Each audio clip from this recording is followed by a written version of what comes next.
In light of the Panama Papers, does it prove that we still haven't got to grips with tax havens despite years of trying to tackle this?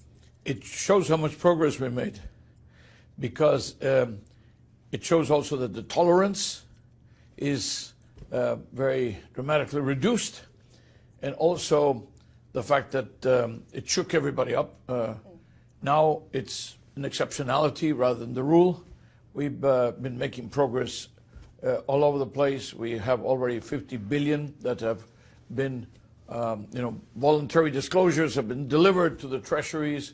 So it's happening. The base erosion and profit shifting is happening. We are in the implementation stages. The tax inspectors without borders for developing countries is happening. So Panama had been the last holdout, if you will, of the large financial centers. For 5 years, they were stuck in stage one. And then we moved into stage two to look at the practicalities, not just at the legal framework.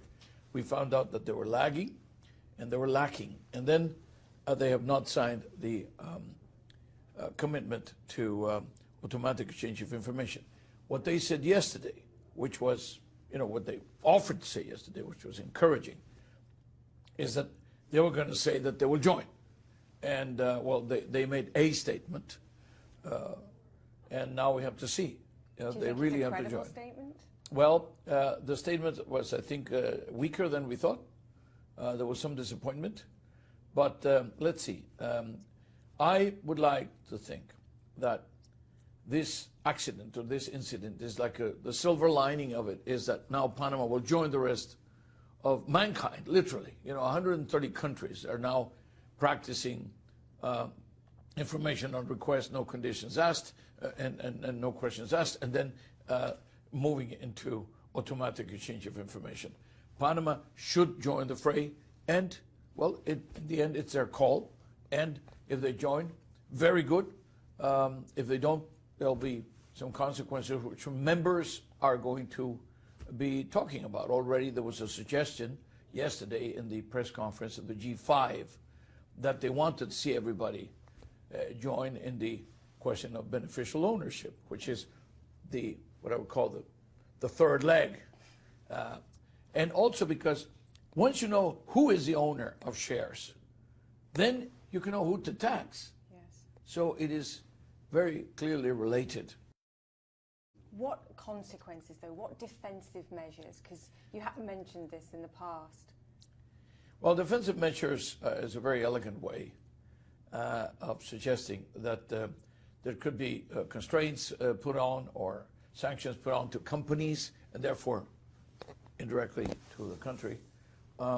Should that not be the answer now with Panama? Because I think this is something which I think is going to be the result of whether they actually join or not. And this is why we're making a very big pitch and saying to them, listen, regardless of what happened, it's very unfortunate. But they have a government which is 14 months old or whatever. They can take advantage. They can start anew.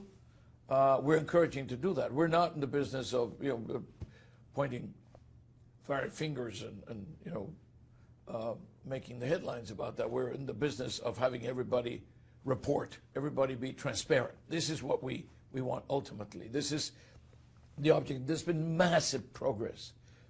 As I said, what is quite extraordinary about the Panama case is how exceptional it is in terms of the progress that, well, I'm not making any hyperbole here, but mankind has made a lot of progress on this issue. They decided at some point in time there was something that tipped, it just and they all moved in the direction of transparency. Well, Panama is joining late or last. Vanuatu, Nauru have already joined. There were some of the last holdouts. They've already joined. So, hopefully Panama will do so too. Does this accelerate pressure on the likes of the UK with tax havens like the Cayman Islands? Because it does seem to throw the spotlight again on specific issues.